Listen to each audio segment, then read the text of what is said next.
जय हिंद दोस्तों। आप सभी का बहुत बहुत स्वागत है स्मार्ट स्टडी क्लासेस 77 के यूट्यूब चैनल पर।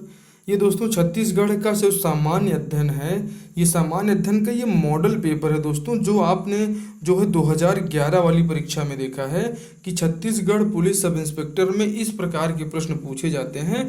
ये सामान्य अध्ययन के ऐसे प्रश्नों से आपको ये अंदाजा होगा कि आखिर में हम परीक्षा देने जा रहे हैं तो हमें परीक्षा में किस विषय के कौन से जो है टॉपिक को हमें ज़्यादा अच्छे से तैयार करना है।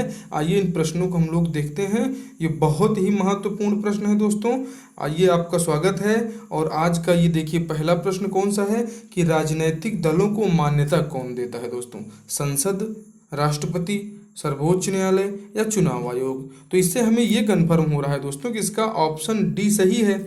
और ऑप्शन डी ये कहता है कि चुनाव आयोग जो है राजनीतिक दलों को मान्यता देता है। अब जब चुनाव आयोग राजनीतिक दलों को मान्यता देता है तो हमें जो तैयारी करनी है, हमें संसद की भी तैयारी करनी है, राष्ट्रपति की भी तैयारी करनी है, सर्वोच्च न्यायालय की और चुनाव आयोग की भी। इसके लिए दोस्तों हमारे चैनल पे फुल क्लास चलाई जाएगी। ये उसका मॉडल पेपर जो है प्रैक्टिस सेट है उसका, और ये ऐसे प्रश्न हमारे छत्तीसगढ़ पुलिस उप निरीक्षक 2011 की परीक्षा में पूछे गए हैं। तो मतलब ये पोर्शन ये कहता है कि आप जो है हमारे यहाँ की जो राज्य व्यवस्था है, राज्य व्यवस्था को भी अच्छे से पढ़ें, संविधान को अच्छे से आप पढ़ें। अगला प्रश्न देखें दोस्तों कि जब राष्ट्रपति एवं उपराष्ट्रपति के कार्यकाल जो है रिक्त हों, उसके कर्तव्यों का निष्पादन किसके द्वारा किया जाएगा? दोस्तों जब राष्ट्रपति भी ना हो, उपराष्ट्रपति भी ना हो, तो इनका जो है पद रिक्त है। ऐसी स्थिति में उनका जो राष्ट्रपति का कर्तव्य है वो कौन करेगा? अगर राष्ट्रपति नहीं होता तो उपराष्ट्रपति करता। अब ना तो राष्ट्रपति है और ना ही उपराष्ट्रपति है, इसलिए दोस्तों इसका जो पालन करेंगे, इसके भारत के जो मुख्य न्यायाधीश होंगे, chief justice of India CJI, ये जो है इनकी कर्तव्यों का पालन करेंगे। अब आप देखें कि कितना महत्वपूर्ण है संविधान। और दोस्तों संविधान की बहुत ही महत्वपूर्ण प्रैक्टिस सेट और इसकी क्लासेस चैनल पे चलाई गई हैं। आप संविधान के हमारे सभी प्रैक्टिस सेट को देखें और निसंदेह अब की बार जो है 2 स्टार आपको मिलने ही वाला है। इसकी तैयारी आप कर लें। और अगर आप जो है पूरी शिद्दत से लगें, बहुत ही जल्द दोस्तों जनरल इंग्लिश की भी क्लास हम लेके आ रहे हैं। जनरल इंग्लिश की भी क्लास आप देखें, जो हमारी उप निरीक्षक परीक्षा के लिए बेहद ही महत्वपूर्ण है। और इस प्रश्न का जो सही उत्तर है दोस्तों कि भारत का जो मुख्य न्यायाधीश होगा, राष्ट्रपति और उपराष्ट्रपति दोनों की अनुपस्थिति में जब इनका कार्यकाल जो है रिक्त हो, तो इनके रहने पर जो है ये नहीं है, तो इनके ना रहने पर कौन इनके कार्यों का निष्पादन करेगा? तो वो भारत का मुख्य न्यायाधीश करते हैं। आगे देखिए दोस्तों, तंबाकू स्वास्थ्य के लिए हानिकारक है क्योंकि उसमें क्या शामिल होता है? Carbon monoxide, nicotine, polycyclic aromatic hydrocarbon या उपरोक्त? तो सभी दोस्तों, तो जैसा कि निकोटिन तो आपको याद ही है कि निकोटिन इस पे होता है धूम्रपान में। लेकिन धूम्रपान में आप ये भी याद रखें कि धूम्रपान में दोस्तों ये जो कार्बन मोनोऑक्साइड है ये भी आपको मिलेगा, निकोटिन भी मिलेगा, और आपको पॉलीसाइक्लिक एरोमेटिक हाइड्रोकार्बन भी, मतलब उपरोक्त सभी है। तो इसमें ऑप्शन डी सही हो जाएगा कि तंबाकू धूम्रपान स्वास्थ्य के लिए हानिकारक है क्योंकि इसमें कार्बन मोनोऑक्साइड, निकोटिन और पॉलीसाइक्लिक एरोमेटिक हाइड्रोकार्बन ये भी पाया जाता है। ठीक है दोस्तों, कच्चे तेल से गैसोलीन निम्न प्रक्रिया के द्वारा प्राप्त किया जाता है। क्या वाष्पीकरण, भिन्नात्मक आसवन या शोधन? तो इसका जो सही उत्तर है दोस्तों भिन्नात्मक आसवन, ऑप्शन बी आपका सही है कि भिन्नात्मक आसवन से कच्चे तेल से गैसोलीन जो है इसमें प्राप्त किया जाता है, गैसोलीन निकाला जाता है। ऑप्शन बी आपका सही है। ये बहुत ही पॉपुलर क्वेश्चन है दोस्तों, बिजली बल्ब के अंदर कौन सी गैस भरी होती है? हवा होती है, ऑक्सीजन होती है, नाइट्रोजन होती है या मामूली नाभिक होती है? तो दोस्तों बिजली बल्ब के अंदर जो गैस भरी होती है वो नाइट्रोजन गैस भरी होती है। और जो इसका फिलामेंट होता है वो किसका बना होता है ये भी पूछा जाता है, तो वो टंगस्टन का बना होता है। उसे भी आप जरूर याद रखें, टंगस्टन को भी। और बिजली बल्ब के अंदर अगर गैस पूछ लिया जाता है तो गैस कौन सी होती है? नाइट्रोजन गैस भरी होती है। और जो इसका फिलामेंट होता है वो फिलामेंट जो बना होता है दोस्तों, वो फिलामेंट टंगस्टन का बना होता है। इसे आप जरूर याद रखें, बहुत ही महत्वपूर्ण प्रश्न है। इनसे ये हम समझने की कोशिश करें कि ऐसे ही प्रश्न हमारे एग्जाम में आने वाले हैं, और ये आए हुए प्रश्न हैं 2011 में। 2011 जो छत्तीसगढ़ पुलिस उप निरीक्षक की परीक्षा हुई तो उसमें ये प्रश्न पूछे गए हैं दोस्तों। ये प्रश्न ऐसे हैं कि आपकी परीक्षा के लिए बिल्कुल एक आपको डायरेक्शन मिलेगा, एक लाइन मिलेगी कि ऐसे प्रश्न हमारे एग्जाम में पूछे जाने वाले हैं। संघीय क्षेत्रों के दिन प्रतिदिन का प्रशासन कौन देखता है दोस्तों?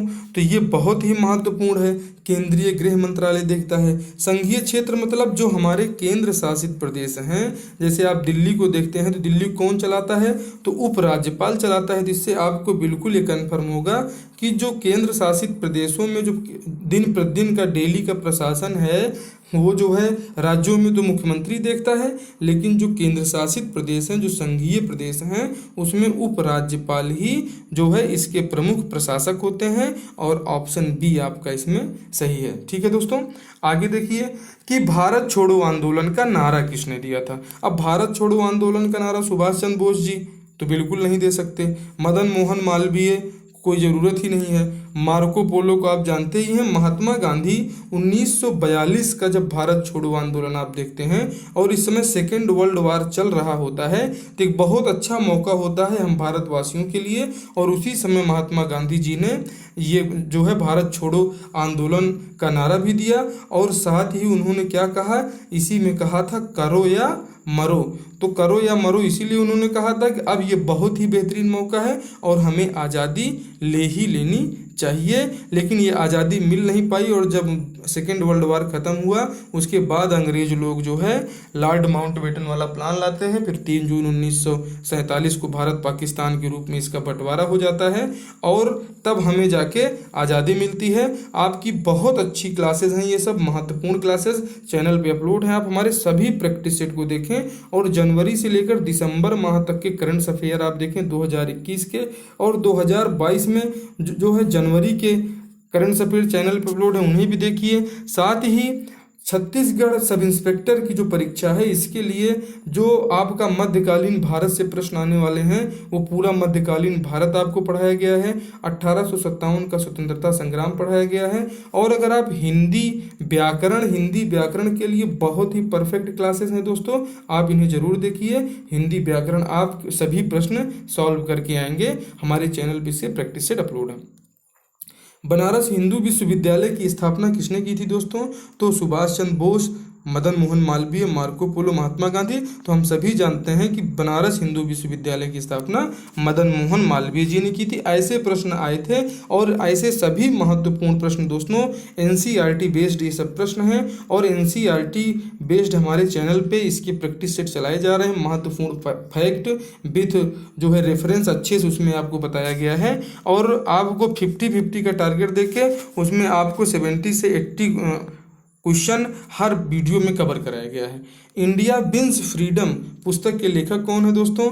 तो मौलाना अबुल कलाम आज़ाद जी, मदन मोहन मालवीय जी, नेहरू जी और महात्मा गांधी जी।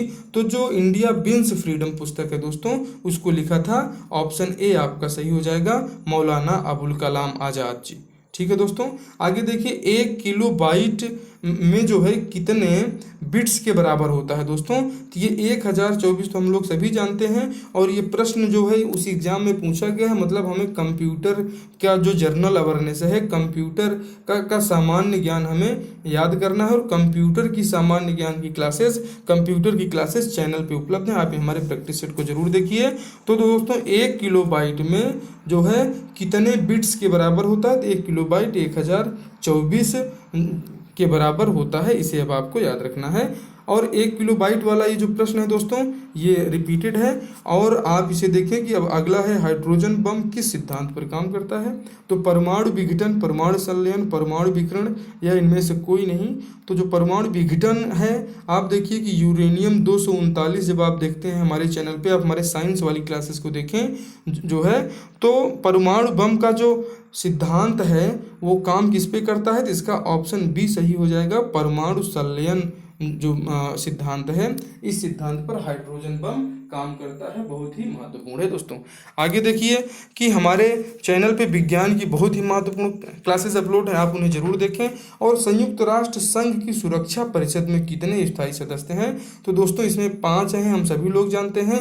और संयुक्त राष्ट्र संघ का गठन भी आप जाने कि 24 अक्टूबर 1945 को हुआ था। जैसे ही सेकेंड वर्ल्ड वार खत्म हुआ तो कोई तीसरा विश्व युद्ध ना हो, इसके लिए संयुक्त राष्ट्र संघ बनाया गया था, और जिसमें 193 सदस्य देश वर्तमान में हैं। और आप देखें कि जिस प्रकार से यूक्रेन और रसिया का मैटर चल रहा है और कोई देश इसमें भाग नहीं ले रहा है, तो ये जो है स्थिति है कि संयुक्त राष्ट्र संघ बना तो, लेकिन एक दूसरे के ऊपर चढ़ाई जारी है। और संयुक्त राष्ट्र संघ की सुरक्षा परिषद में कितने सदस्य हैं? तो ये 5 सदस्य हैं। ऑप्शन ए इसका सही है। ये आपकी आगामी परीक्षा के लिए भी बहुत महत्वपूर्ण है। वन अनुसंधान केंद्र कहाँ स्थित है दोस्तों?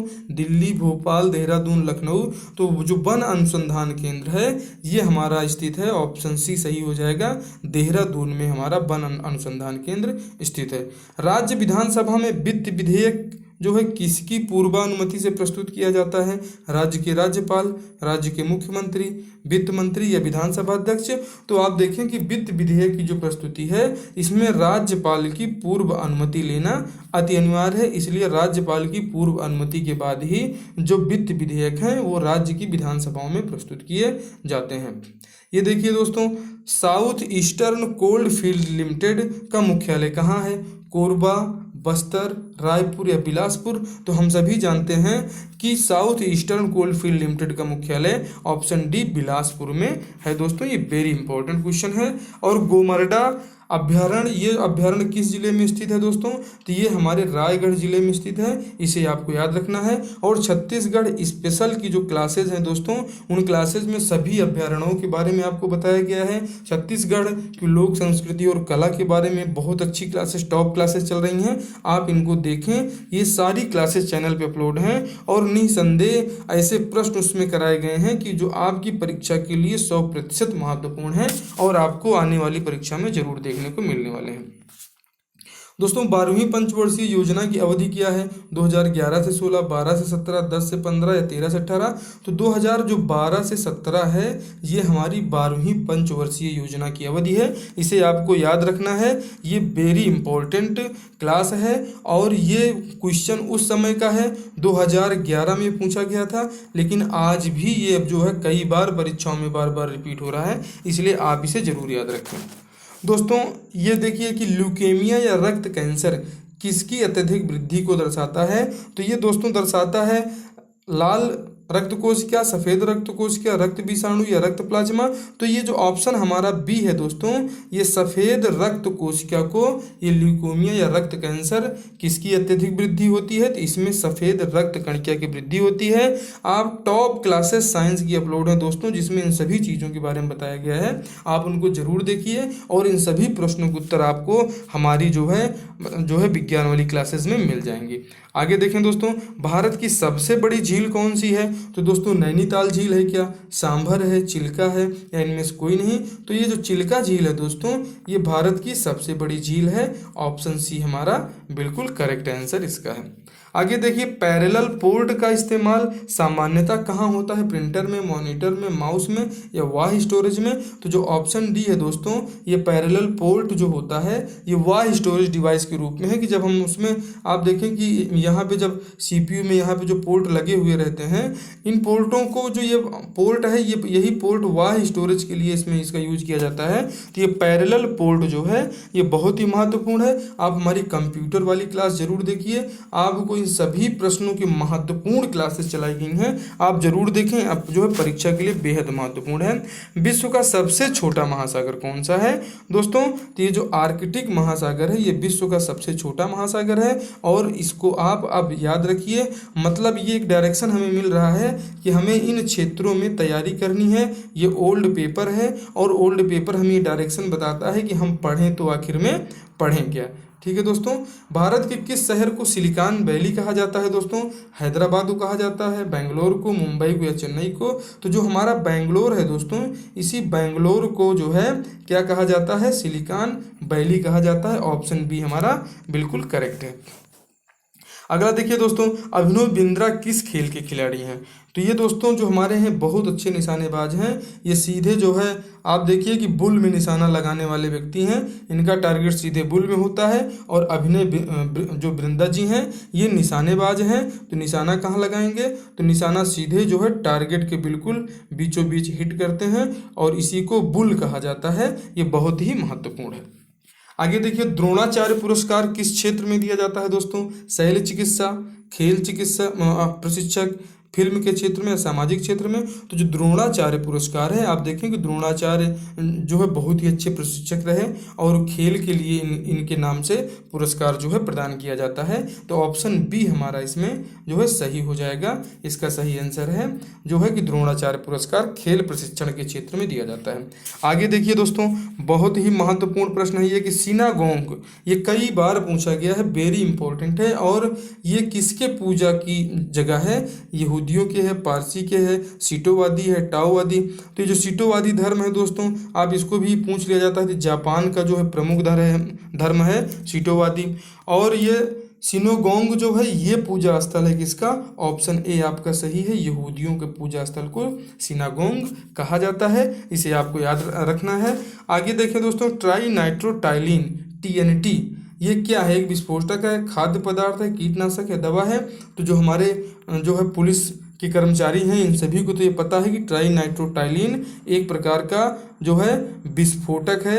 इसमें ऑप्शन ए आपका सही हो जाएगा कि ये ट्राइनाइट्रोटाइलिन एक प्रकार का विस्फोटक है। ऑप्शन ए आपका इसमें सही हो जाएगा।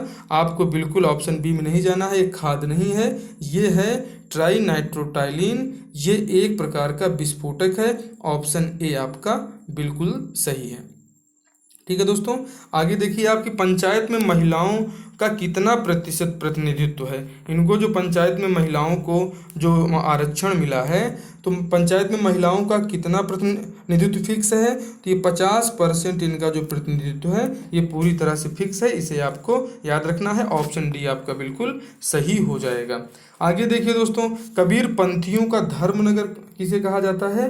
तो जो हमारा दामाखेड़ा है ये कबीर पंथियों का धर्मनगर है। और ये जो है सतनाम पंथ के लिए भी आप देखें कि एरिया बहुत फेमस है। गुरु घासीदास जी को आप सतनाम पंथ के लिए बिल्कुल याद रखिएगा। वैष्णव संप्रदाय के प्रवर्तक वल्लभाचार्य की जन्मस्थली कहाँ है? तो ये ऑप्शन बी में है दोस्तों, चंपारण बिल्कुल सही हो जाएगा। वैष्णव संप्रदाय के प्रवर्तक वल्लभाचार्य की जन्मस्थली चंपारण में है। और ये बहुत ही पॉपुलर क्वेश्चन है, ये ऑल टाइम फेवरेट क्वेश्चन है दोस्तों। ये लगभग सभी परीक्षाओं में पूछा ही जा रहा है। कि हमारी ATF वाली क्लासेस भी आप जरूर देखिए, जिसमें आपको ऑल टाइम फेवरेट क्वेश्चन का NCERT पैटर्न से आपको कराया जा रहा है। दोस्तों, सरहुल किस जनजाति का पारंपरिक नृत्य है दोस्तों? कि उरांव जनजाति का पारंपरिक नृत्य है। सभी नृत्य और छत्तीसगढ़ की संस्कृति और इतिहास सभी संबंधित वीडियो चैनल पे अपलोड हैं, आप इनको जरूर देखें। और उसमें आपको ये सभी प्रश्न के उत्तर आपको बहुत अच्छे से विस्तृत मिलेंगे। अमृतधारा झरना ये दोस्तों निम्न में से किस जिले में है? तो ये हमारा पड़ेगा कोरिया जिले में। ये अमृतधारा झरना कहाँ पे है? कोरिया जिले में है। निम्न में से कौन सा जोड़ा सही नहीं है दोस्तों? तो क्या खुड़िया बांध मनियारी नदी में है कि नहीं? आप बताइए इसका आंसर, बिल्कुल कमेंट करें। इसमें हमको खूंटा घाट बांध खारंग नदी पर है, बिल्कुल है। और बोध घाट इंद्रावती पे है, इंद्रावती नदी पर है, बिल्कुल सही है। और जो मिनी माता बांगो है ये अरपा नदी पे नहीं है दोस्तों। ये मिनी माता बांगो के बारे में आप जानते हैं कि मिनी माता बांगो बांध ये हंसदेव नदी पर है, इसे आपको याद रखना है। तो इसमें ऑप्शन जो इसका गलत है कि निम्न में से कौन सा जोड़ा सही नहीं है? तो ऑप्शन सी वाला जोड़ा सही नहीं है। मिनी माता बांगो बांध जो है ये हसदेव नदी पर है। बाकी खूंटा घाट बांध ये खारंग नदी पर है, बिल्कुल सही है। खुड़िया बांध मनियारी नदी पर है, बिल्कुल सही है। और बोध घाट जो है ये इंद्रावती नदी पर है, ये बिल्कुल सत्य है। आप आगे देखिए कि कौन सा जोड़ा सही नहीं है। तो इसमें जो है दोस्तों ऑप्शन सी आप इसमें बिल्कुल सही टिक कर रहे हैं। बैलाडीला से लौह अयस्क कहाँ निर्यात किया जाता है दोस्तों? वेरी पॉपुलर क्वेश्चन, जापान भेजा जाता है, ये हम सभी को याद है। और ये प्रश्न बार बार आप देखेंगे 2011 में भी पूछा गया था और आने वाले एग्जाम में भी जरूर पूछा जाने वाला है, इसे आपको याद रखना है। और कहाँ से जाता है? तो विशाखापट्टनम का जो हमारा बंदरगाह है वहाँ से डायरेक्ट भेजा जाता है, इसे आपको याद रखिए। कि छत्तीसगढ़ शासन द्वारा दिया जाने वाला चक्रधर सम्मान किस क्षेत्र में दिया जाता है। दोस्तों आप इसका सही आंसर टिक करें। तो इसका जो हमारा ऑप्शन ए है कि संगीत और कला के क्षेत्र में चक्रधर सम्मान दिया जाता है, ये बिल्कुल इसका सही आंसर हो जाएगा। आप राजा चक्रधर जी को याद रखिएगा। ये राजा चक्रधर सम्मान संगीत और कला के क्षेत्र में दिया जाता है, जो कि खुद ही एक बहुत अच्छे ही संगीतज्ञ रहे। आगे देखिए कि सबसे प्राचीन वेद कौन सा है दोस्तों। क्या सामवेद है, यजुर्वेद है, अथर्ववेद है, ऋग्वेद है दोस्तों। तो इसमें आप बताएं कि कौन सा है। तो जो सर्वाधिक प्राचीन है क्या हमारा ऋग्वेद। और यहीं पे आपसे पूछ लिया जाता है कि वेद त्रयी जो में कौन कौन से वेद शामिल हैं। तो दोस्तों वेद त्रयी में यही अथर्ववेद नहीं आता, और बाकी सामवेद, यजुर्वेद और ऋग्वेद इनको सामूहिक रूप से वेद त्रयी भी कहा जाता है। इसे आपको याद रखना। अगर वेद त्रयी पूछ लिया जाता है तो वेद त्रयी के लिए आप किसको टिक करेंगे। आपको ऋग्वेद लेना है, उसके बाद आपका यजुर्वेद और सामवेद, ये तीनों वेद त्रयी में आते हैं, जबकि अथर्ववेद जो है खाली वेद त्रयी में नहीं आता है। ठीक। और सबसे प्राचीन वेद कौन सा है तो ऋग्वेद है। अब आपको याद रहने वाला है। ठीक है दोस्तों, ऋग्वेद इसमें आपका आंसर हो जाएगा। सबसे प्राचीन वेद है ऋग्वेद। पहला गैर भारतीय जिसे भारत रत्न दिया गया दोस्तों, तो आप ये मार्टिन लूथर किंग को जानते हैं। यूरोपीय पुनर्जागरण के जो है बहुत ही महत्वपूर्ण व्यक्ति हैं। मदर टेरेसा जी को आप जानते हैं। खान अब्दुल गफ्फार खान जी जो हैं, ये पहले गैर भारतीय थे जिनको भारत रत्न पुरस्कार से सम्मानित किया गया है। ये आपको याद रखना है, ये बार बार पूछे जाते हैं। तो ऑप्शन सी हमारा सही हो जाएगा। खान अब्दुल गफ्फार खान ऐसे पहले भारतीय जो है गैर भारतीय व्यक्ति हैं जिन्हें भारत रत्न सम्मान से सम्मानित किया गया है। जैन धर्म इसमें से किस दो संप्रदायों में विभक्त हुआ था। कपालिक एवं कालमुख, महायान या हीनयान, आजीवक या न्याय वैशेषिक, श्वेतांबर या दिगंबर। तो दोस्तों जैन धर्म में आप श्वेतांबर दिगंबर वाला कॉन्सेप्ट जानते ही हैं। तो ये हमारा ऑप्शन डी बिल्कुल सही है कि जैन धर्म जो है ये दो संप्रदायों में कब बटा, जो है श्वेतांबर और दिगंबर। ये लोग बिल्कुल सफ़ेद कपड़े को धारण करते हैं और दिगंबर कोई कपड़ा ही धारण नहीं करते हैं। ये इसकी भी क्लासेज आपको चैनल पे मिलेंगी। आप हमारी एंशिएंट इंडिया वाली क्लास जरूर देखें, बहुत ही महत्वपूर्ण क्लास है। मतलब आप जितने प्रश्न आप देख रहे हैं सभी पे हमारे विस्तृत वीडियो उपलब्ध हैं। आप चैनल का एक बार विजिट करें। और स्मार्ट स्टडी क्लासेस 77 को आपने सब्सक्राइब नहीं किया है तो चैनल को दोस्तों आप सब्सक्राइब कर लीजिए और अपने दोस्तों में शेयर जरूर करें इन क्लासेस को। चीनी यात्री ने हर्ष के साम्राज्य का दौरा किया था। तो ये कौन से चीनी यात्री थे जो हर्ष महोदय के साम्राज्य में आए थे। क्या इत्सिंग आए थे, फायान आए थे, ह्वेनसांग आए थे या बैग ह्यूंटसी जी आए थे। तो इसमें जो हमारे ह्वेनसांग जी हैं, ये ह्वेनसांग महोदय ऐसे चीनी यात्री हैं जो हर्ष के साम्राज्य में भी गए और ये हमारे छत्तीसगढ़ में भी ये आए थे। इसे भी आप याद रखना है। महात्मा बुद्ध जी के जो है उस समय महात्मा बुद्ध जी भी आए थे और महात्मा बुद्ध जी भी छत्तीसगढ़ आए थे और ये ह्वेनसांग भी छत्तीसगढ़ आए हैं। आप हमारी इससे पहले वाली क्लास देखिए, उसमें इनका विस्तृत वर्णन किया गया है। जिसमें सही हो जाएगा दोस्तों कि ह्वेनसांग जो है हर्ष के साम्राज्य का दौरा करने के लिए आए थे। ये महत्वपूर्ण चीनी यात्री हैं जो बार बार प्रश्नों में पूछे जाते हैं। ये सब बहुत ही महत्वपूर्ण प्रश्न रहे दोस्तों।